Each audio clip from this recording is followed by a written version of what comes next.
الحمد لله نحمده ونستعينه ونستغفره ونؤمن به ونتوكل عليه ونعوذ بالله من شرور أنفسنا ومن سيئات أعمالنا من يهده الله فلا مضل له ومن يضلله فلا هادي له ونشهد أن لا إله إلا الله وحده لا شريك له ونشهد أن سيدنا وسندنا وحبيبنا ومولانا محمدا عبده ورسوله صلى الله تعالى على خير خلقه وبارك وسلم تسليما كثيرا كثيرا أما بعد فأعوذ بالله من الشيطان الرجيم بسم الله الرحمن الرحيم إن الذين يأكلون أموال اليتامى ظلما إنما يأكلون في بطونهم نارا وسيصلون سعيرا وقال تعالى الذين يأكلون الربا لا يقومون إلا كما يقوم الذي يتخبطه الشيطان من المس ذلك بأنهم قالوا إنما البيع مثل الربا وأحل الله البيع وحرم الربا فمن جاءه موعظة من ربه فانتهى فله ما سلف وأمره إلى الله ومن عاد فأولئك أصحاب النار هم فيها خالدون. وعن ابن مسعود رضي الله تعالى عنه قال لعن رسول الله صلى الله عليه وسلم آكل الربا وموكله صدق الله العظيم وصدق رسوله النبي الكريم ونحن على ذلك لمن الشاهدين والشاكرين والحمد لله رب العالمين. الحمدللہ یہ سلسلہ وار ہماری ماہانہ 106ویں نشست ہے اور ہمارے آج کے درس میں پہلی روایت تحریم ربا کے حوالے سے ہے. روایت سے پہلے ہم نے قرآن کریم کا کچھ حصہ تلاوت کیا جو باب کے شروع میں امام نووی رحمہ اللہ حسب روایت درج کیا کرتے ہیں. ان کا ترتیب یہی ہوتی ہے کہ باب کا عنوان قائم کرتے ہیں اور اس کے بعد قرآن کریم کے اس سے متعلق کوئی آیت دیتے ہیں اور پھر احادیث ایک یا ایک سے زائد احادیث وہاں پہ درج کرتے ہیں. تو یہاں پہ جو پہلے جو آیت ذکر کی ہے وہ سورہ بقرہ کی آیت ہے، بلکہ آیات ہیں 275 سے 278 تک. ان آیات مبارکہ میں قرآن کریم نے 2-3 باتیں بالکل کلیئر کی ہیں، واضح کی ہیں، اور آج کے ذہنوں میں پیدا ہونے والی بعض غلط فہمیوں کا ازالہ ان آیات میں موجود ہے اگر اس کو سمجھ لیں. پہلی بات تو یہ کہی گئی ہے الذین یأکلون الربا لا یقومون الا کما یقوم الذی یتخبطہ الشیطان من المس، کہ سود کی برائی محض یہ نہیں ہے کہ اس سے معاشرتی فساد پیدا ہوتا ہے، مارکیٹ ڈسٹرب ہوتی ہے، سود لینے والا تو اپنی جگہ سود پر رقم لینے والا اس سود کے دلدل میں مسلسل دھستا چلا جاتا ہے، خصوصاً مرکب سود جو ہوتا ہے. یہ تو سب سے بڑی خرابیاں ہیں ہی، لیکن اس کی وجہ سے انسانی عقل بھی خبت ہو جاتی ہے. بہت کم شکلوں میں ہم نے دیکھا ہوگا کہ جو شعوری طور پر سود کھا رہا ہے، یعنی اپنی رضامندی سے کھا رہا ہے، تو ایک ہے مجبوری میں، ضرورت بھی نہیں، بلکہ اس وقت جو صورتحال ہے میں آگے چل کے اس پر عرض کرتا ہوں. وہ رسول اللہ صلی اللہ علیہ وسلم نے ایک روایت میں بیان کی تھی کہ ایک وقت ایسا آئے گا کہ آدمی اگر سود نہیں بھی کھائے گا تو اس کا غبار ناک میں ضرور پہنچے گا. تو اس وقت تو پوری فضا چونکہ سود کی فضا ہے ایک عرصے سے، تو یہ تو ممکن نہیں ہے کہ کوئی شخص یہ کہے کہ میرا دامن سود سے پاک ہے.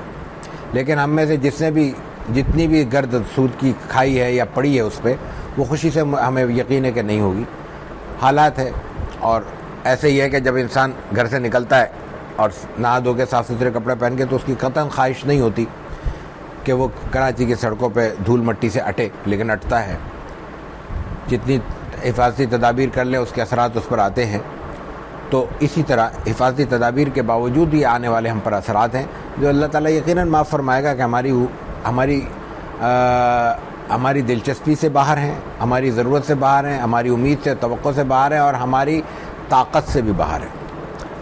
تو ایک تو بات یہ ہے کہ اس کے نتیجے میں قرآن کریم کا بیان یہ ہے کہ لا یقومون الا کما یقوم الذی یتخبطہ الشیطان من المس، کہ ان کی حالت ایسے ہوتی ہے جیسے شیطان نے ان کو چھو کر پاگل کر دیا ہو، ان کے دماغ میں خلل واقع ہو گیا ہو۔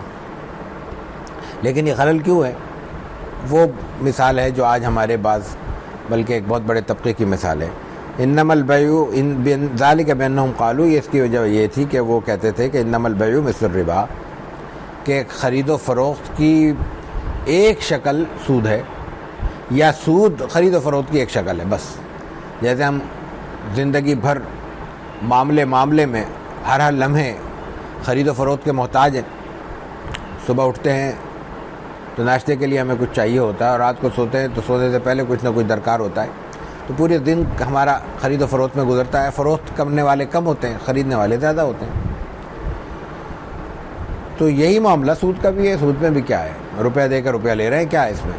اگر ہم روپیہ دے کے امرود خرید سکتے ہیں، ڈبل روٹی اور انڈے خرید سکتے ہیں، تو روپیہ دے کے روپیہ کیوں نہیں خرید سکتے؟ یہ لاجک ان کی ہے۔ تو یہ لاجک اتنی واہیات ہے قرآن کے بیان میں کہ اس لاجک کو شعوری طور پر اختیار کرنے والا اللہ کے ہاں شیطان کے چھونے کی وجہ سے خلل دماغی کا مریض قرار پاتا ہے۔ آگے چلیں، لوگ کیا کہتے ہیں؟ انما البیع مثل الربا، کہ بیع یعنی خرید و فروخت سود کی طرح ہے، اور اللہ کیا کہتے ہیں؟ وَأَحَلَّ اللَّهُ الْبَيْعَ وَحَرَّمَ الرِّبَا، حالانکہ اللہ نے تو بیع کو، خرید و فروخت کو حلال کیا اور سود کو حرام کیا، ربا کو حرام کیا۔ تو جو چیز اللہ نے حرام کی ہے اور جو چیز حلال کی ہے، ان دونوں کے درمیان فرق ہوگا؟ یہ بالکل واضح ہے، اور بغیر واضح فرق کے اللہ تعالیٰ اس کو اتنا دونوں کے درمیان فرق نہیں کر سکتا کہ ایک کو حلال قرار دے دے، ایک کو حرام قرار دے دے۔ تو اللہ نے اگر فرق کیا ہے تو اس کا مطلب ہے کہ فرق ہے، اور جب اللہ نے فرق کر دیا تو پھر ظاہر ہے کہ بندے کو یہ اختیار حاصل نہیں ہے، نہ ہونا چاہیے کہ وہ ان دونوں کو، اس فرق کو نظر انداز کر کے یہ کہے کہ بیع جو ہے وہ بھی سود کی طرح ہے، یا سود جو ہے وہ بیع کی طرح ہے۔ ٹھیک،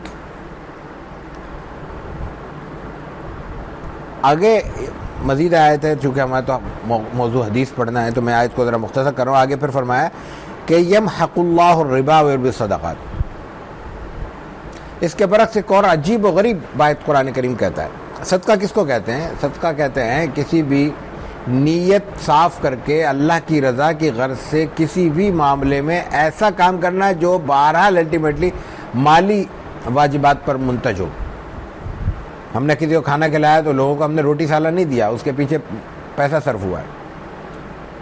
کسی ضرورت مند کو کپڑے لتے دیے تو دینے والے جس کو ملا ہے اس کو تو کپڑا ملا ہے، جوڑا ملا ہے سلا ہوا، یہ کچا کپڑا ملا ہے، جا کے سلوا لے۔ لیکن میرے تو پیسے خرچ ہوئے نا، میں نے تو خریدا ہے۔ اچھا میں نے نہیں خریدا تو میرے کسی اور نے خرید کے مجھے دیا ہوگا کہ بھائی تم بانٹ دو۔ تو الٹیمیٹلی پیچھے صرف پیسہ ہی ہوتا ہے۔ تو جہاں پیسہ خرچ ہو رہا ہو تو وہاں لاجک کیا کہے گی کہ بھائی پیسہ گیا۔ اور سود کی صورت میں اگر میں سود پہ خدا نخواستہ پیسے دے رہا ہوں لوگوں کو، میں کہتا ہوں یہ 100 روپے لو، کل اس کو 110 روپے کر کے لوٹا دینا، نہیں دو گے تو پرسوں 111 ہو جائیں گے۔ یہی سود کا سادہ سا نظام ہے۔ تو یہ جو 100 کے 110 اور 111 112 ہو رہے ہیں، یہ تو بڑھ رہا ہے، وہاں گھٹ رہا ہے، یہاں بڑھ رہا ہے۔ قرآن کیا کہتا ہے؟ قرآن کریم یہ کہہ رہا ہے کہ یمحق اللہ الربا ویربی الصدقات، بڑھ نہیں رہا۔ اللہ کی سنت اور طریقہ یہ ہے کہ وہ ربا کو مٹا رہا ہے، صدقے کو بڑھا رہا ہے۔ اب ایک تو ہے خدا نے کہا، قرآن نے کہا، مان لو۔ قرآن کو مانتے ہو، اللہ کو مانتے ہو تو نہ ماننے کا کوئی سوال نہیں ہے۔ قرآن نے کہا یہ، اس میں کوئی دوسرے ثانوی ثالثی درجے کی کوئی روایت نہیں ہے کہ کہیں گے بھائی تو نہیں، پتہ نہیں روایت میں کوئی ضبط میں مسئلہ ہو گیا ہو، سننے میں مسئلہ ہو گیا ہو، راوی کو دھوکہ ہو گیا ہو، الفاظ کا فرق آ گیا ہو، حضور نے پتہ نہیں کیا بیان کیا، صحابہ نے کیا سن لیا۔ کوئی دماغ میں خلل آ ہی نہیں سکتا، فالتو بات آ ہی نہیں سکتی، قرآن کا بیان ہے۔ ایک تو بات یہ ہے، لیکن اس سے بھی بڑھ کر ایک پریکٹیکل بھی ہے۔ عملی زندگی میں دیکھ لیں، کبھی کسی سود کھانے والے کو خاص طور سے عملی زندگی میں بہت خوشحال نہیں دیکھا جائے گا۔ بعض صورتوں میں ہمیں نظر آتا ہے کہ بڑے سرمایہ دار ہیں، ان کا بزنس کا بڑا حصہ سود پر مشتمل ہے۔ وہ ان کا بڑا حصہ سود پر مشتمل نہیں ہے، ان کے بہت بڑے حصہ صاف ستھرے کاروبار پر بھی مشتمل ہے۔ ان کی بدقسمتی یہ ہے کہ انہوں نے سود کو بھی انوالو کیا ہوا ہے۔ ہماری نظر ان کے اس پورے بزنس کے اس پورے اپنا حجم پہ نہیں جاتی، وہ ایک ٹکڑا دیکھتے ہیں کہ بھئی یہ سود کر رہے ہیں، وہ غلط کر رہے ہیں، اس کی کوئی توجہ نہیں ہو سکتی۔ دوسرا، اس کے ساتھ ساتھ کچھ حلال کے رزق سے ان کے ہاں کوئی نہ کوئی نیکی کا عمل بھی جاری ہے۔ کوئی سرمایہ دار ایسا نہیں ہے کچھ اعلانیہ کرتے ہیں، اکثر چھپ کے کرتے ہیں۔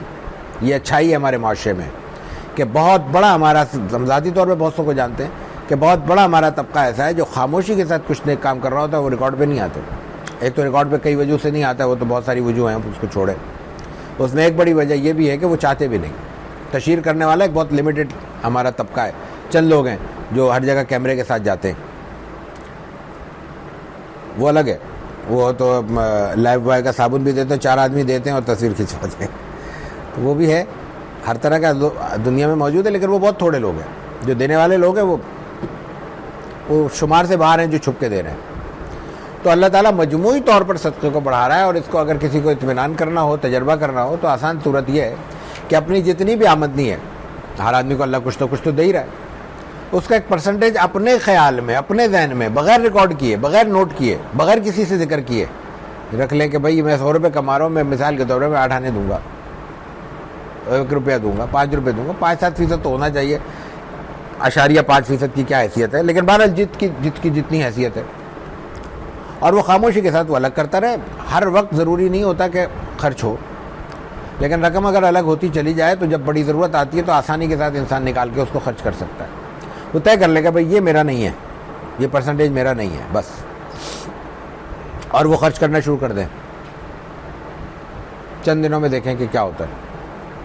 کم از کم بنیادی ضرورتوں میں اس بندے کا ہاتھ پھیلا ہوا نظر نہیں آئے گا انشاءاللہ۔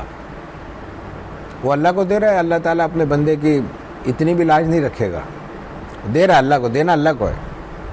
اور خاص پھر اس میں برکت کی شکل یہ ہوتی ہے کہ ایسی جگہ خرچ کیا جائے جہاں پہ عام طور پر کوئی خرچ نہیں کر رہا، اور آغاز اپنے گھر سے ہونا چاہیے۔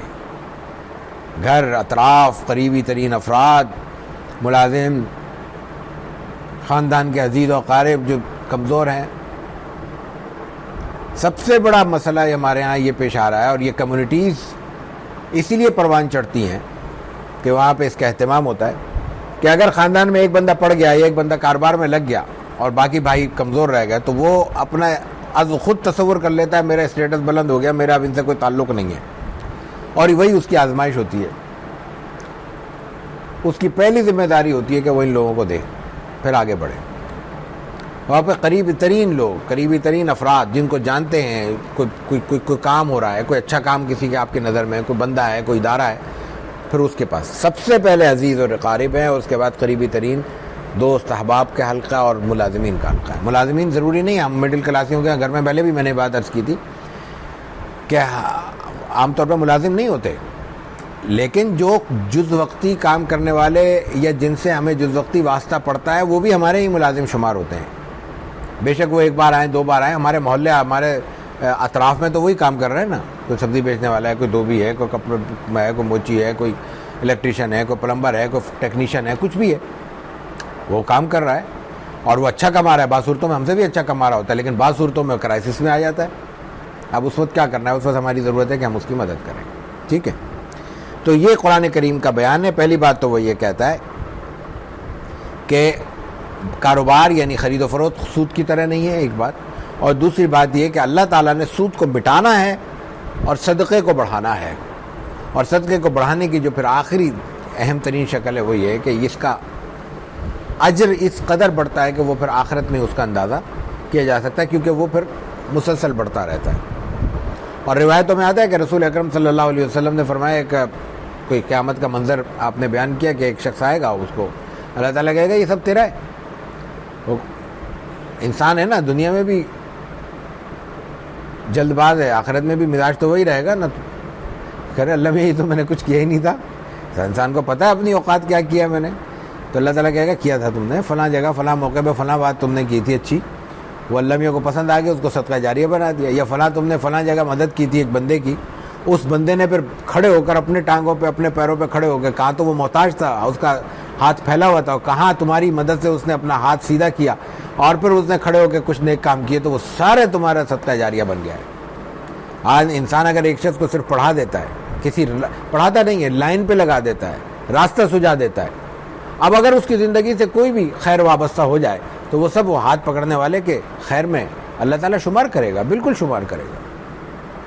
تو یہ رہنمائی کرنا, سکھانا, پیسوں سے مدد کرنا, گائیڈنس دینا, فزیکلی جا کے کسی کی کوئی ہیلپ کر دینا, کسی کو کوئی ہنر سکھا دینا, کوئی علم کا کوئی حصہ سکھا دینا, یہ سب صدقہ جاریہ ہے. اور اس کا اجر اللہ کو, نیت صاف ہو اللہ کے ہاں اس کا اجر ایسے ملے گا کہ پھر وہ یربی صدقات, صدقوں کی طرح اللہ تعالیٰ اس کو بڑھاتا چلا جائے گا. یہ آیت چونکہ بڑی اہم تھی, میں نے کہا کہ تھوڑا معمول سے ہٹ کر اس پر تھوڑی سی بات کر لی جائے.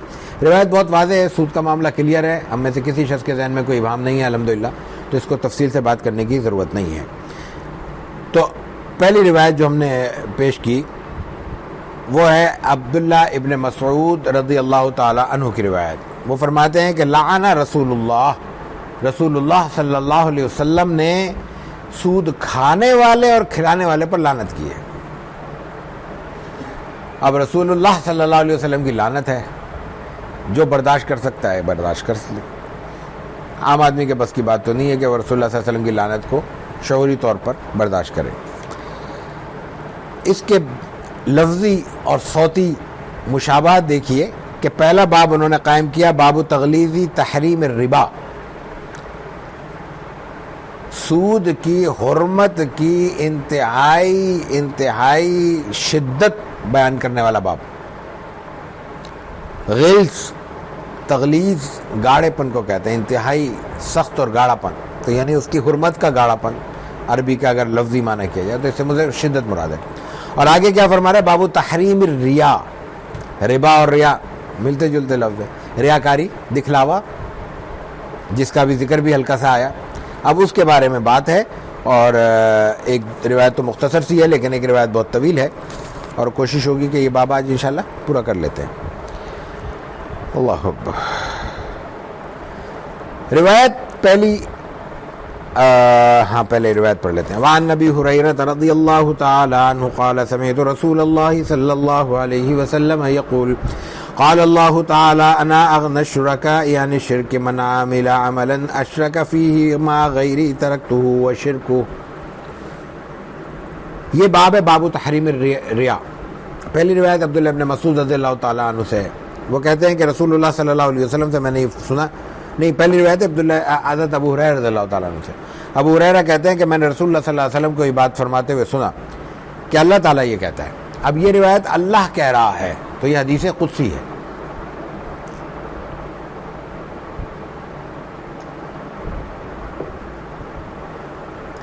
حدیث قدسی پہ اب پہلے بیان کر چکے ہیں کہ وہ بات جو اللہ تعالیٰ نے فرمائی ہے لیکن قرآن میں موجود نہیں ہے. اللہ تعالیٰ نے جو کچھ فرمایا ہے وہ تین طرح سے ہے. ایک قرآن میں ہے, وہ تو سب سے بڑا حصہ ہے. ایک حدیث میں ہے کہ رسول اللہ صلی اللہ علیہ وسلم فرماتے ہیں, جیسے یہاں فرما رہے ہیں کہ اللہ یوں کہتا ہے. اللہ کہتا ہے کہ انا عند ظنی عبدی بی, میرے متعلق جو بندہ گمان کرتا ہے میں اس گمان کے ساتھ کھڑا ہوتا ہوں. وہ کہتا ہے اللہ مجھ پہ رحمت کرے گا, میں رحمت کروں گا, یقین پیدا کر لو. تو ایسے یہاں پہ یہ روایت آ رہی ہے, یہ بھی اللہ تعالیٰ فرماتا ہے حدیث. تو یہ دوسری چیز ہے, قرآن میں نہیں ہے, رسول اللہ صلی اللہ علیہ وسلم نے بیان فرمایا. تیسری وہ ہدایات ہیں جو اللہ نے بیان کی, چاہے جبریل امین کے ذریعے چاہے براہ راست رسول اللہ صلی اللہ علیہ وسلم کو, اور آپ نے وہ بیان نہیں کی تو وہ ہم تک نہیں پہنچی. وہ اللہ کا اللہ کے رسول کا معاملہ تھا, ہمیں علم نہیں ہے. آپ علیہ الصلوۃ والتسلیم تسلیم فرماتے ہیں کہ وحی کا آغاز مجھ پر سچے خوابوں سے ہوا ہے. سچے خواب قرآن میں حدیث میں کہیں بیان نہیں ہوئے. وہی ہے, بیان نہیں ہے, ہمیں معلوم نہیں ہے. اللہ کے رسول کا بیان موجود ہے صلی اللہ علیہ وسلم, تو وہ ظاہر ہے کہ اللہ کا کلام ہے. تو حدیث قدسی اتنے ٹکڑے کو کہتے ہیں جو اللہ نے حضور کو بیان کیا اور حضور صلی اللہ علیہ وسلم نے ہمیں پہنچایا. تو یہ حدیث قدسی ہے. اللہ کیا فرماتا ہے, انا اغنی الشرکاء عن الشرک, مجھ سے جو شرک کرتے ہیں, میرے ساتھ جو شریک کرتے ہیں, ان سے میں بری ہوں, بے پرواہ ہوں, مستغنی ہوں. من عامل عملا اشرک فی, کسی نے تھوڑا سا بھی عمل کیا جس میں میرے ساتھ کچھ شریک کیا, معی غیری, میرے ساتھ میرے علاوہ کسی اور کو شریک کر دیا, ترکتہ وشرکہ, میں اس کو بھی چھوڑ دوں گا, اس کے شریک کو بھی چھوڑ دوں گا. اب یہ معاملہ ذرا مشکل ہے کہ شریک کو کی چھوڑے گا. شریک اگر بت ہے, پتھر ہے, اس کا کیا قصور ہے؟ وہ یہاں مراد نہیں ہے. پتھر کو کیا کرے گا کوئی؟ پتھر کو جس طرح ڈال لو, جو چاہے آگے چومنا چاٹنے لگے. اور اب تو مورتی بنانے کی ضرورت نہیں, جو کوئی آئے گا تو اس پلر کو ہی چوم سکتا. چومنا تو خیر شرک ہے بھی نہیں, مطلب اس کو لپٹ کے کہے گا بھائی یہ تو میرا رب ہے, یہ شرک ہے. کسی سے عقیدت کا انتہائی اظہار بھی شرک نہیں ہے, یاد رکھیے گا. غلط ہو سکتا ہے, بدعت شاید بن جائے, گمراہی شاید بن جائے, انتہائی درجے میں غلط سے غلط کام بھی شرک نہیں ہے, بظاہر شرک نظر آنے والا بھی شرک نہیں ہے. خالص شرک وہ ہے جب ہم کسی چیز کو خالص ربوبیت کی نظر سے دیکھیں. ایک آدمی قبر کو براہ راست سجدہ کر رہا ہے, حرام ہے, ناجائز ہے, ہر مذہب مسلک میں ناجائز ہے, کوئی کرتا ہو نہ کرتا ہو, کسی بڑے نے اس کی اجازت نہیں دی, ناجائز ہے. لیکن ایک آدمی کہہ رہا ہے میں تو صرف عقیدت میں کر رہا ہوں, میں اللہ کو مانتا ہوں, مجھے پتہ ہے کہ اس قبر سے مجھے کچھ نہیں ملے گا, تو یہ شرک نہیں ہے. غلط ہونے کے باوجود شرک نہیں ہے, یعنی اس کو کافر نہیں کہیں گے. اور اگر ایک آدمی محض اس اینک کو, جس کی کوئی اوقات نہیں ہے, کھڑے ہو کے کہہ دے کہ مجھے سب کچھ تجھ سے ملا ہے, رازق بھی تو ہے, مالک بھی تو ہے, زندگی بھی تو نے دی ہے, تو یہی اینک شرک بن جائے گی, یہ کفر ہو جائے گا. اس براہ راست بت پرستی کی شکل ہو گئی نا, قبر کو سجدہ کرا, اس کے باوجود یہ اس سے زیادہ بڑا شرک ہے, یہ کفر ہے. اب یہ اس نے کفر کر لیا ایک بندے نے. اللہ کہہ رہا ہے کہ میں اس سے بھی بری ہوں, اس کو بھی میں چھوڑ دوں گا, اس کو بھی چھوڑ دوں گا, اس کو کیوں چھوڑ دے گا بھائی, اس کی کیا خطا ہے؟ اس نے کہا تھا مجھے سجدہ کرو, مجھے مانو, مجھے رب, اس نے تو نہیں کہا. تو یہ مراد نہیں ہو سکتا, یہ بے جان ہے. یہاں کچھ اور مراد ہے, وہ میں عرض کرتا ہوں. دوسری صورت یہ ہے کہ کسی بندے کو کہا اس نے. اب ایک شخص یہاں آ کے بیٹھ کے کہتا ہے کہ حضرت علی خدا ہے, نعوذ باللہ, کہتا ہے کوئی بندہ. حضرت علی کا کیا قصور؟ وہ تو ساری زندگی اللہ کو سجدہ کرتے رہے, اللہ کے حضور سجدہ ریز رہے, اللہ سے مانگتے رہے, تو حضرت علی کو اللہ چھوڑ دے گا؟ کوئی کہتا ہے کہ شیخ عبد القادر جیلانی مجھے رزق دیتے ہیں. اگر کوئی بیوقوفی کرتا ہے اس سے کیا قصور ہے؟ کیا قصور کیا ہے اس کا, شیخ عبد القادر جیلانی کا؟ نہیں. یہاں ایک اور شکل مراد ہے, وہ یہ ہے کہ وہ بندہ خود اپنے پوجا کروا رہا ہے, جیسا کہ لوگ کروا رہے ہیں. گمراہ ترین لوگوں کی کوئی قید نہیں ہے, کوئی تعداد متعین نہیں ہے. آخرت تک, آخر وقت تک, قیامت کے ایسے گمراہیاں پیدا ہوتی رہیں گی.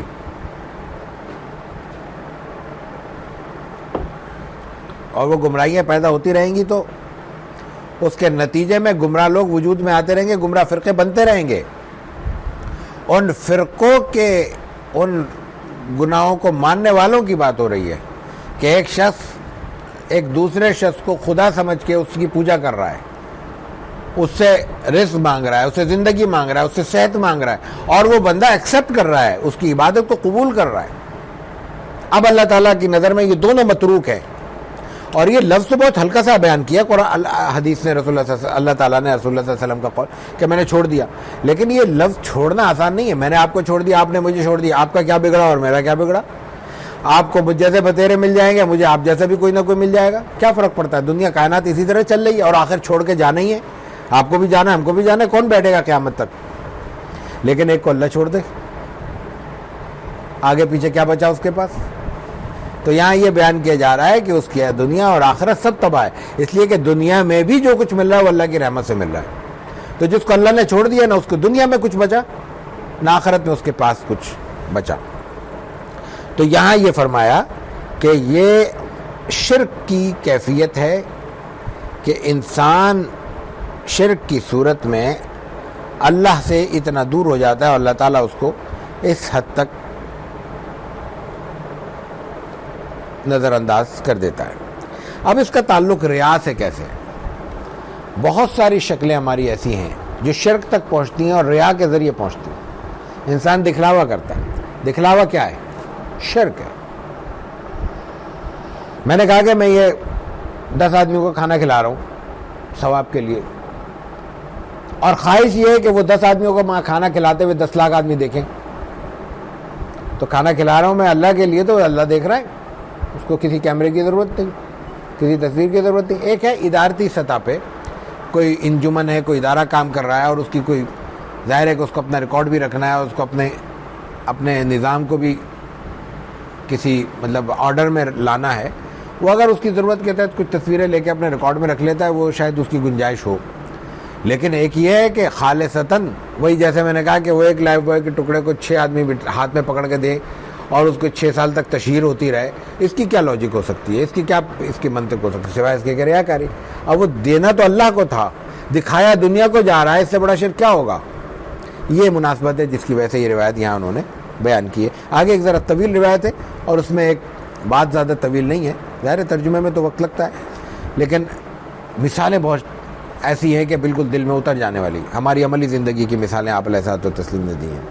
وعن ابی ہریرہ رضی اللہ تعالی عنہ قال سمعت رسول اللہ صلی اللہ علیہ وسلم یقول ان اول الناس یقضى یوم القیامۃ علیہ رجل استشہد فأوتی به فعرفه نعمته فعرفها قال فما عملت فيها قال قاتلت فيك حتى استشهدت قال كذبت ولكنك قاتلت لأن يقال جري فقد قيل ثم أمر به فسحب على وجهه حتى ألقي في النار ورجل تعلم العلم وعلمه وقرأ القرآن فأتي به فعرفه نعمة فعرفها قال فما عملت فيها قال تعلمت العلم وعلمته وقرأت فيك القرآن قال كذبت ولكنك تعلمت ليقال عالم وقرأت القرآن ليقال هو قارئ فقد قيل ثم أمر به فسحب على وجهه حتى ألقي في النار ورجل وسع الله عليه من أصناف المال فأتي به فعرفه نعمه فعرفها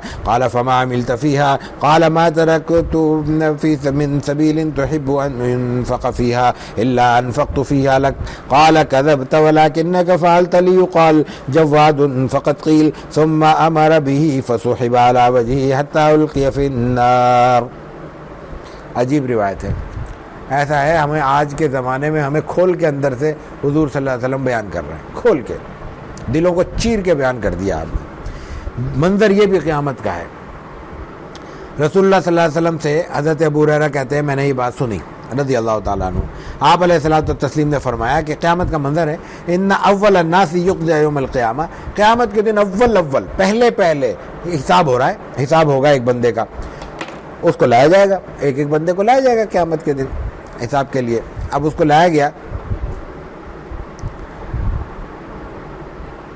وہ شہید ہوا تھا اللہ کے راہ میں۔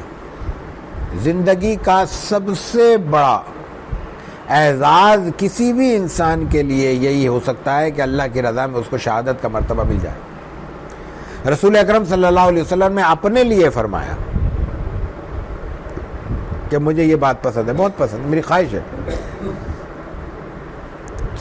کہ ان اقتل فی سبیل اللہ ثم احیا ثم اقتل ثم احیا ثم اقتل ثم احیا ثم اقتل، کہ میں اللہ کے راستے میں لڑوں اور شہید ہو جاؤں، پھر زندہ ہوں، پھر شہید ہو جاؤں، پھر زندہ ہوں، پھر شہید ہو جاؤں۔ 3 بار فرمایا کہ میں زندہ ہوں اور شہید ہو جاؤں۔ یہ رسول اللہ صلی اللہ علیہ وسلم نے اپنی خواہش کا اظہار کیا ہے۔ کیا مقام ہوگا شہید کا؟ اور جب انسان سب پیسہ دے رہا ہے تو کہتے ہیں کہ اس نے بڑا کام کیا، صلاحیت دے رہا ہے تو کہتے ہیں بڑا کام کیا، اپنا ہنر لوگوں کو بانٹ رہا ہے تو لوگ کہتے ہیں بڑا کام کیا، علم بانٹ رہا ہے تو کہتے ہیں بڑا کام کیا، تو جو جان دے رہا ہے اس کو کیسے کہا جائے گا اس نے کوئی کام نہیں کیا؟ کوئی منطق بنتی ہی نہیں۔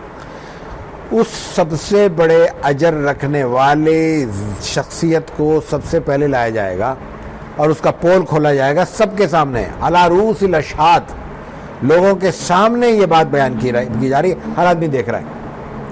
کیا دیکھ رہا ہے؟ اول الناس یقضى یوم القیامۃ علیہ رجل استشہد به، شہید ہوا ہے، اور شہید ہونے کے بعد فوتی ابھی فعرفت نعمتہ فعرفہ، اس کو جو اللہ تعالیٰ نے نعمتیں عطا کی، جو اس کو انعام دیے تھے زندگی میں، اللہ تعالیٰ نے جو کچھ دیا تھا وہ اس پہ واضح نظر آ رہا ہے۔ اب وہ اللہ تعالیٰ سے پوچھ رہا ہے فما عملت به، تمہیں جوانی دی تھی، دولت دی تھی، رزق دیا تھا، شہرت دی تھی، علم دیا تھا، شجاعت دی تھی، طاقت دی تھی، قدرت دی تھی، تو نے کیا کیا زندگی میں؟ جو نعمتیں دی تھی ان کا ذکر ہو رہا ہے. تو اس کا مطلب یہ ہے کہ کوئی نعمت ایسی نہیں ہے جو اللہ کے یہاں آزمائش نہ ہو. ہم دنیا میں آنے والی نعمت کو اللہ کی طرف سے نعمت سمجھتے ہیں، نعمت نہیں ہے، وہ آزمائش ہے. حتیٰ کہ اگر کسی کو غیر معمولی علم بھی دیا گیا تو اس کو غیر معمولی طور پہ اپنی جان کھپانی پڑے گی. نہیں کھپا رہا تو وہ اپنے اللہ کی نعمت کا اظہار نہیں کر رہا. فما ملت فیہا، تمہیں یہ سب کچھ دیا تھا، تم نے کیا کیا؟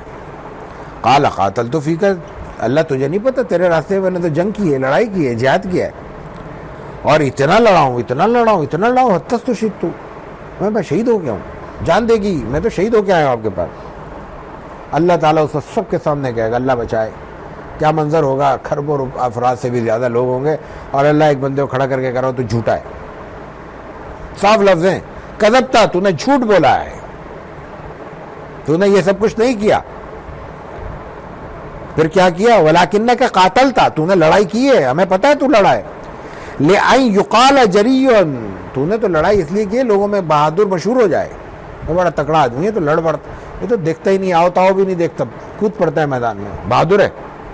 تو فقط قیل، تو نے اس لیے لڑائی لڑی کہ تجھے خواہش تھی کہ تجھے بہادر سمجھا جائے. فقط قیل، تجھے بہادر کہا گیا ہے، آج تک دنیا کہہ رہی گا رہی ہے. تیرا دن منایا جاتا ہے کہ بہادروں کا بہادر آج شہید ہوا تھا.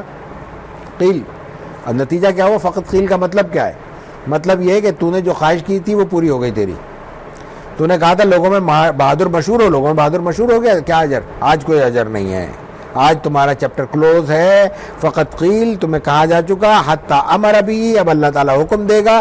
فسحب علی وجہہ، چہرے کے بل اس کو گھسیٹتے ہوئے القی فی النار، آگ میں پھینک دیا جائے گا.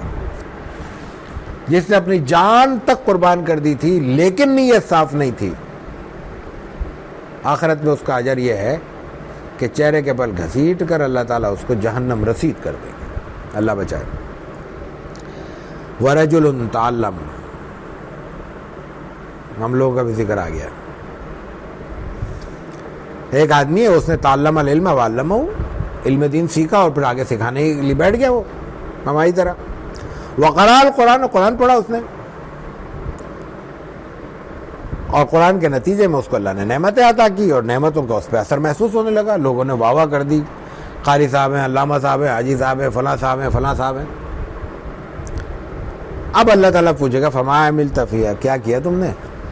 تمہیں تو بہت کچھ دیا تھا، نواز دیا تھا تمہیں، لوگ اٹھائے اٹھائے پھرتے تھے. قال تعلمت العلم وعلمت، تو نے علم دیا، میں نے آگے سکھایا، بانٹا ہے تیرا علم. وقرأت فیک القرآن، اور تیری خاطر قرآن بیان کیا. وقرأت فیک القرآن، تیری خاطر میں نے تیرا کلام بیان کیا ہے. قرآن سے مراد علوم قرآن، پورا دین علوم قرآن ہے، اس کی تشریح ہے سب کچھ. قال کذبت، لگے گا جھوٹ بول رہا ہے تو نے کیوں کیا؟ ولکنک تعلمت لیقال عالم، تو نے اس لیے نہیں کیا کہ تجھے میری رضا مطلوب تھی، تو نے اس لیے کیا کہ تجھے لوگ علامہ سمجھیں، قاری سمجھیں، عالم سمجھیں. اور قرآن اس لیے پڑھتا تھا کہ تجھے قاری کہا جائے. فقط قیل، کہہ دیا گیا. جب تک تو زندہ رہا بڑا مشہور رہا، مرنے کے بعد بھی تیری شہرت رہی کہ بڑے قاری صاحب سے نکل گئے. ثم امر به، اس کے لیے بھی حکم دیا جائے گا. فسحب علی وجہہ، چہرے کے بل اس کو بھی گھسیٹا جائے گا. حتی القی فی النار، اس کو بھی آگ کے حوالے کر دیا جائے گا. ورجل وسع اللہ علیہ من اصناف المال، اور ایک شخص ایک ایسا لایا جائے گا جس کو اللہ تعالیٰ نے مال کی مختلف شکلیں دے دی تھی. سادہ سے ایک کاروبار نہیں تو بیچارے کا کوئی چھوٹی موٹی دکان ہے، کوئی کارخانہ ہے. وسع اللہ علیہ من اصناف المال، مال کمانے کے جو بہت سارے ذریعے ہیں. زمینیں بھی اس کی تھی، کرائے پہ بھی چیزیں چل رہی تھی، فیکٹریاں بھی چل رہی تھی، شاپنگ مال بھی کھڑے ہوئے تھے، کرایہ بھی آ رہا تھا، فیکٹری سے بھی آ رہا تھا، شیئر مارکیٹ میں بھی اس کے کا ہولڈ تھا، وغیرہ وغیرہ. یعنی اور مال اس کو دیا گیا. فوتیا بھی فعرفہ نعمہ فعرفہ، اس پہ نعمتوں کا اظہار ہوا، اس نے بھی اس سے لطف اٹھایا، لوگوں میں بھی بڑا معروف رہا. قال فما عملت فیہا، اب اللہ تعالیٰ اسے کہے گا تو نے کیا کیا بھائی؟ تو یہ تو بہت کچھ دیا تھا ہم نے. قال ما ترکت من سبیل, تیرا کوئی راستہ میں نے نہیں چھوڑا, تیری ہر نیکی کے کام میں آگے آگے رہا. ہر وہ بات جو تجھے جہاں خرچ کرنا پسند تھا میں نے وہاں پہ خرچ کیا.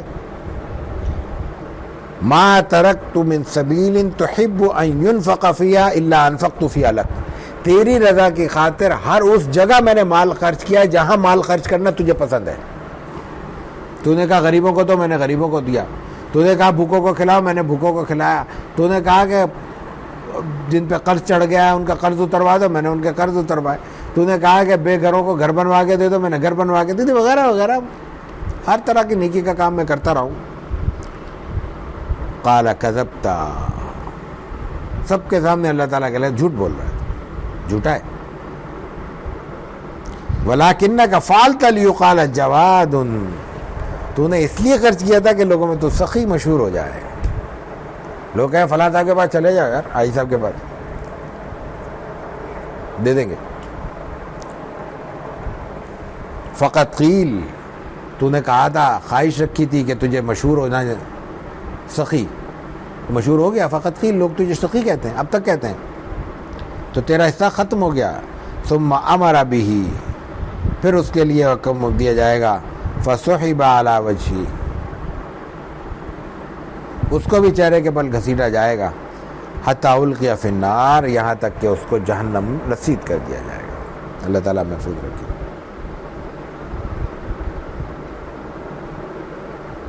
یہ ہے ریا, یہ ہے دکھلاوا, کہ جو کچھ زندگی میں دنیا میں خرچ کیا وہ سب کا سب مٹی ہو گیا, سب کا سب خاک ہو گیا, بلکہ جل کر راکھ ہو گیا. وعن ابن عمر رضی اللہ تعالی عنہما ان ناسا قالوا له انا ندخل على سلاطیننا فنقول لهم بخلاف ما نتكلم اذا خرجنا من عندهم. قال ابن عمر رضی اللہ عنہما كنا نعد هذا نفاقا على عهد رسول اللہ صلی اللہ علیہ وسلم. اب یہ ذرا نازک سی بات ہے, پہلے ترجمہ دیکھ لیں.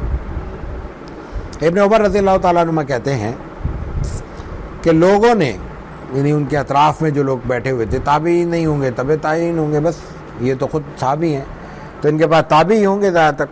تبع تابعی تو خیر نہیں ہو سکتے, ان کو دیکھا ہے تو تابعی ہو گئے سب, تو تابعی ہیں, کوئی چھوٹا آدمی نہیں ہے. انہوں نے وہ کہنے لگے کہ جب ہم کہیں بادشاہوں یا عمرا کے پاس جاتے ہیں, بادشاہ مطلب خلیفہ نہیں ہے, نیچے بھی جو چھوٹے چھوٹے ان کے نمائندے ہوتے ہیں وہ سب بھی ظاہر بادشاہی شمار ہوتے ہیں, سلاطین ہی ہوتے ہیں.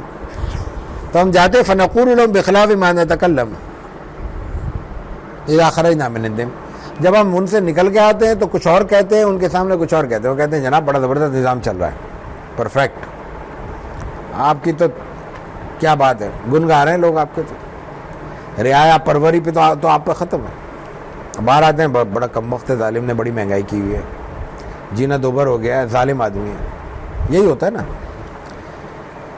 تو ہم وہاں کچھ کہتے ہیں, دلوں میں کچھ ہوتا ہے جس کا اظہار بادشاہوں کے پاس سے آ کے ہم الگ سے کچھ اور کرتے ہیں. وہاں جو کچھ کہتے ہیں وہ دل میں نہیں ہوتا, جو دل میں ہوتا ہے وہ وہاں نہیں کہتے. حضرت ابن عمر نے کیا بات کی, کہنے لگے کنا نعد هذا نفاقا على عهد رسول اللہ صلی اللہ علیہ وسلم, رسول اللہ صلی اللہ علیہ وسلم کے عہد میں اس کو منافقت کہتے تھے.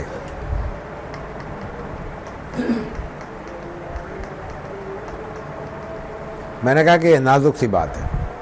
نازک کیوں ہے؟ نازک نہیں ہے تو کہہ کے دکھائے, حکمرانوں کے سامنے یہ بات کہہ کے دکھا دے, نازک نہیں ہے تو اس میں تھوڑا سا فرق کرنے کی ضرورت ہے. ایک ہے انسان کے مزاج, بہت سے مزاج ایسے ہوتے ہیں, ان کی پرسنالٹی بھی اللہ نے ان کو ایسے دی ہوتی ہے, وہ سب کچھ کہہ جاتے ہیں, کچھ بھی نہیں ہوتا. حوصلہ بھی چاہیے اور ایمان بھی چاہیے اتنا. ہو جائے تو وہ جھیلنے کے لیے بھی تیار ہوتے ہیں, ہم جھیلنے کی صلاحیت بھی نہیں رکھتے. تو اگر کوئی شخص ایسا ہے تو وہ کہے بالکل. اور اگر ایسا ماحول ہے کہ انسان سمجھتا ہے کہ ہم نرم نرم انداز میں کہہ دیں گے, کوئی مسئلہ نہیں ہوگا, برا لگے گا, لگتا رہے, برا لگانا تو کوئی مطلب, کہنا تو حکمت سے چاہیے, طریقے سے چاہیے, سلیقے سے چاہیے. یاد رکھنے کی بات ہے, ضمناً عرض کر دوں, ایک مدت سے, شروع ہی سے شاید, ایک فضا ہمارے یہاں یہ بنی ہوئی ہے کہ یا کوئی آدمی حکمران ہے یا حکمران نہیں ہے. یہ دو طبقے بنے ہوئے ہیں, یہ دو طبقے نہیں ہیں. انسان اگر دکاندار نہیں ہے تو وہ دکاندار کا دشمن بھی نہیں ہے. دکاندار ہے، دکاندار اپنا کاروبار کر رہا ہے حلال طریقے سے، دشمنی کس بات کی؟ میں اگر ملازم ہوں تو میں دکاندار نہیں ہوں. تو میں دکاندار نہیں ہوں تو دکاندار کا دشمن تو نہیں ہوں نا. دکاندار بھی ہمارے دوست ہی ہیں نا، احباب ہیں، ہمارے ساتھی ہیں. اسی طرح جو ملازم نہیں ہے وہ بھی ملازم کا دشمن نہیں ہے. آپس میں معاشرہ ہے، کوئی دکانداری کر رہا ہے، کوئی ملازمت کر رہا ہے. لیکن حکمرانی کے معاملے میں عجیب ہے کہ آدمی حکمران ہے تو وہ حکمران ہے، اور جو حکمران نہیں ہے وہ حکمران کا دشمن ہے. وہ الگ کلاس ہے، یہ الگ کلاس ہے. وہ کلاس بنی خاص طور سے ہندوستان پاکستان میں انگریز کے زمانے میں، خاص طور سے وہ کلاس الگ ہی ہوئی بالکل. اس سے پہلے بھی الگ تھی، بادشاہت تھی. اب اس کا نتیجہ یہ ہے کہ یہ دو چیزیں بالکل متحارب ہیں، ایک دوسرے کے مقابلے میں کھڑی ہوئی. یہ فضا کوئی اسلامی فضا نہیں ہے. غلط بات کو غلط کہنا یہ رعایا کی ذمہ داری ہے، لیکن ہر صورت میں حکومت کے مخالف کھڑا ہونا یہ ہماری کوتاہی ہے، یہ ہماری فکری غلطی ہے، طریقہ کار کی غلطی ہے. دو ہی صورتیں ہیں، جب تک شرعی حدود میں رہتے ہوئے اطاعت ممکن ہے اطاعت کی جائے گی، حدود میں ممکن نہیں ہے تو مقابلہ کیا جائے گا. لیکن مقابلہ ہر وقت ہر آدمی کو خواب میں آ جائے اور وہ کھڑا ہو جائے، یہ مقابلہ نہیں ہے. مقابلے کے لیے کفر بواح کی شرط ہے. واضح اور صاف کفر جب تک کسی حکومت سے صادر نہ ہو، اس حکمران کے مقابلے میں کھڑا ہونا جائز نہیں ہے. کسی کو بہت زیادہ خیال ہے، احساس ہے کہ میں بہت تیر مار سکتا ہوں، سسٹم میں آ جائے، دیکھ لے کتنا تیر مار لے گا، وہ دکھا دے آگے. جو آئے گا در کان نمک رفت نمک شد، کان نمک میں، نمک کی کان میں جائے گا، نمک ہو جائے گا. وہ مشہور ہے نا مثل کہ وہ کوئی گدھا نمک کی کان میں گھس گیا تو نمک کھا جاتا ہے نا چیزوں کو. تو ایک وقت ایسا آیا کہ وہ اس کی شیپ تو برقرار رہی گدھے والی، لیکن اندر کچھ نہیں بچا تھا، سارا نمک ہو گیا تھا. تو یہ خالصتاً فقہی مسئلہ ہے کہ اگر اس کی ماہیت تبدیل ہو گئی اور اس میں کوئی چیز نہیں بچی، وہ نمک ہی ہو گیا تو وہ نمک ہے، وہ حلال ہے. اس کے اندر نہ ہڈی ہے، نہ بوٹی ہے، نہ گوشت ہے، نہ گدھے پن کے کوئی اور اثرات ہیں، تو نمک ہے. وہ ہوتا ہے ہزاروں سال کے بعد، کوئی 2-4 گھنٹے میں نہیں ہوتا. اگر بند ہو گیا کان میں، ظاہر دم گھٹ گیا، ختم ہو گیا، اس پہ بڑا مدت گزرے گی. لیکن در کان نمک رفت نمک شد، اب وہ نمک ہو گیا، اب اس کا حکم نمک کا ہے، گدھے کا نہیں ہے. اب وہ حلال ہے کھانا، جیسے نمک کا استعمال کر سکتے ویسے کر سکتے. خیر، تو یہ اصل صورتحال ہے کہ جو مجموعی طور پہ جو نظام ہے اس کی خرابی اس حد تک ہے کہ اس میں جو بھی جاتا ہے وہ اپنے الگ سے شناخت برقرار نہیں رکھ سکتا، اور اگر کوئی رکھنا چاہے تو رکھنے نہیں دیا جاتا، مدتوں کے بعد اس کو بھی صاف کر دیا جاتا ہے. اس کی بہت سی مثالیں ہیں. سیاسی دور میں ہم اس کی اگر سیاست پہ بات کریں بہت سی مثالیں دے سکتے ہیں. تو یہ وہ بنیادی کیفیت ہے جو یہاں پہ روایت میں بیان ہوئی ہے کہ انسان، وہ آئیڈیل دور تھا، صحابہ کا دور تھا، وہاں مداہنت کا سوال ہی نہیں تھا، وہاں مصلحت کا سوال ہی نہیں تھا. وہاں جو دماغ میں ہے وہ دل میں ہے، جو دل میں ہے وہ زبان پہ ہے، جو زبان پر ہے وہی اندر ہے. اندر و باہر، ظاہر و باطن ایک تھا. اسی لیے وہ کہتے ہیں کہ حضرت عبداللہ ابن عمر کہ ہم اگر اس طرح کی بات کرتے تو عہد نبوی میں اس کو منافقت سمجھا جاتا. آج یہ معمول بن گیا ہے. یہ ہے وہ بنیادی چیز جو روایت میں بیان ہوئی ہے. وعن جندب بن عبد الله بن سفيان رضي الله تعالى عنه قال قال رسول الله صلى الله عليه وسلم من سمع سمع الله به ومن يرى الله به ومن سمع سمع الله به ومن يرى الله به.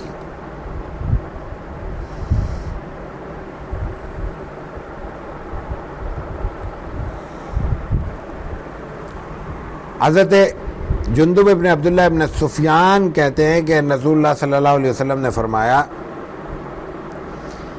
کہ من سمع، یہ اصل میں پہلے غلط پڑھ گیا تھا، سمع نہیں ہے، سمع ہے. سمع کا مطلب ہے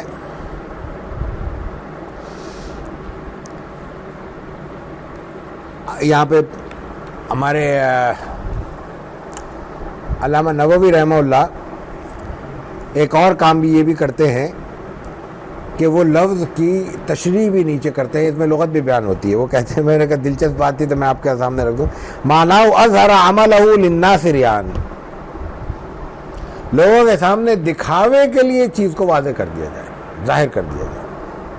اگر اللہ کے سامنے کوئی یہ کرنا چاہ رہا ہے کہ لوگوں کو دکھانے کے لیے کام کر رہا ہے، اللہ اس کو واضح کر دے گا اور مدد کرے گا اللہ کے، چلو اور دکھاؤ اور دکھاؤ، جو آخرت میں تو اس نے دینا نہیں ہے۔ اور اس کے پیچھے جو فارمولہ ہے وہ بہت واضح ہے، وہ صرف اتنا ہے، رسول اللہ صلی اللہ علیہ وسلم نے بیان کر دیا کہ بندہ دنیا میں جو چاہتا ہے اللہ اس کی مدد کرتا ہے، غلط صحیح آخرت میں ہے۔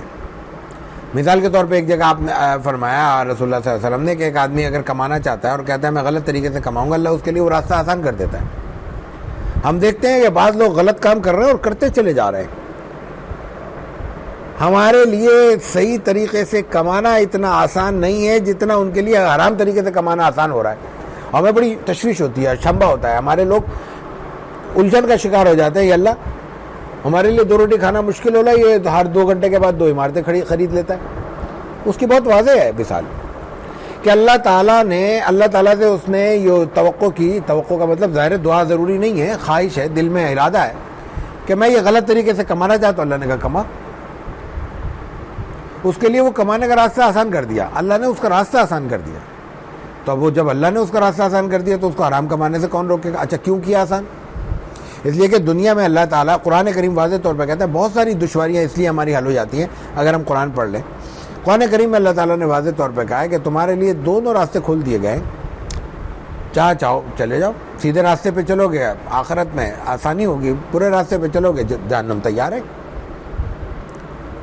فَمَن يَعْمَلْ مِثْقَالَ ذَرَّةٍ خَيْرًا يَرَهُ وَمَن يَعْمَلْ مِثْقَالَ ذَرَّةٍ شَرًّا يَرَهُ۔ ہلکی سی نیکی ایک رائی کے دانے کے برابر بھی کرو گے تو تمہیں ملے گی، اور اتنی ہی برائی کرو گے تو بھی تمہیں نظر آئے گی۔ قیامت کے دن اللہ کی مرضی معاف کر دے، ہوگی، ریکارڈڈ ہوگی، بچ نہیں سکتے۔ تو بنیادی بات یہاں یہ بیان کی گئی ہے کہ اللہ تعالیٰ چونکہ وہ خواہش رکھتا تھا، اللہ تعالیٰ اس کے لیے وہ راستہ آسان کر دے گا۔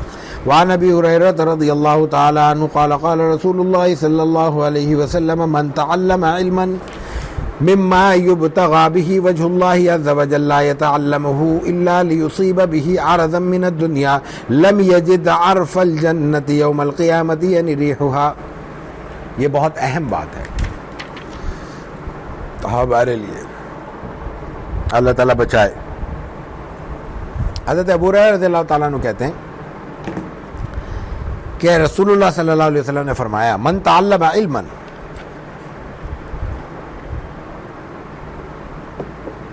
علم کی 2 شکلیں ہیں، دونوں دینی طور پہ ضروری دل میں، ایک وہ جس سے ہماری دنیا وابستہ ہے، ایک وہ جس سے دینی بنیادی بنے، عقائد کے معاملات، پاکی ناپاکی کے، نماز روزے کے، نکاح طلاق کے، حج کے، زکوٰۃ کے مسائل، دین جس کو ہم عام طور پہ سمجھتے ہیں، دین پورے مجموعے کا نام ہے۔ تو اگر وہ خالصتاً وہ علم حاصل کر رہا ہے جس کا مقصد اس نے یہ بیان کیا ہے کہ اس سے اللہ کی رضا حاصل کرنا چاہتا ہوں، ہم میں سے ہر شخص جب دین کی بات کرتا کہتا کیوں پڑھو؟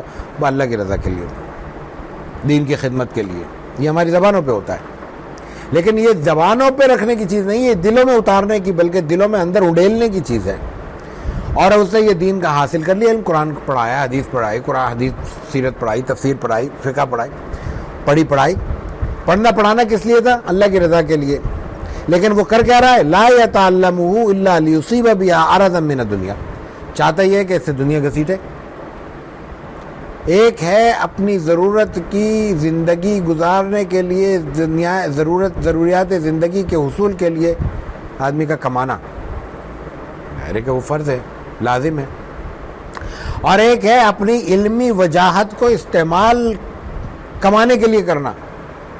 میں پاکستان کا جناب علی مفتی اعظم ہوں تو میں کیا کروں گا؟ میں دنیا بھر میں کیش کرا رہا ہوں، میں جناب گرینڈ باس امام ہوں۔ پاکستان میں تو الحمدللہ یہ عہدے ہی نہیں ہے، بولے عوامی سطح پہ ہے، حکومتی سطح پہ تو یہ عہدے نہیں ہیں، لیکن ایک شخص ہے، عہدہ ہے باہر کا کسی ملک کا، اور وہ جناب دنیا بھر میں اس کو کیش کراتا پھر رہا ہے۔ میں امام کعبہ ہوں مثال کے طور پہ، میں کسی شخص پہ نہیں کہہ رہا، سمجھنے کے لیے، سمجھانے کے لیے مثال دے رہا ہوں، اور میں امام کعبہ بن کے جناب گھومتا پھر رہا ہوں، کماتا پھر رہا ہوں، لاؤ پیسے لاؤ، امام کعبہ ہوں۔ تو میں نے کیا کیا؟ میں تو دین کو دنیا کمانے کے لیے استعمال کیا۔ لیصیب به عرضا من الدنیا، دنیا کے لیے اس کو حاصل کرنے کا سبب بنا دیا.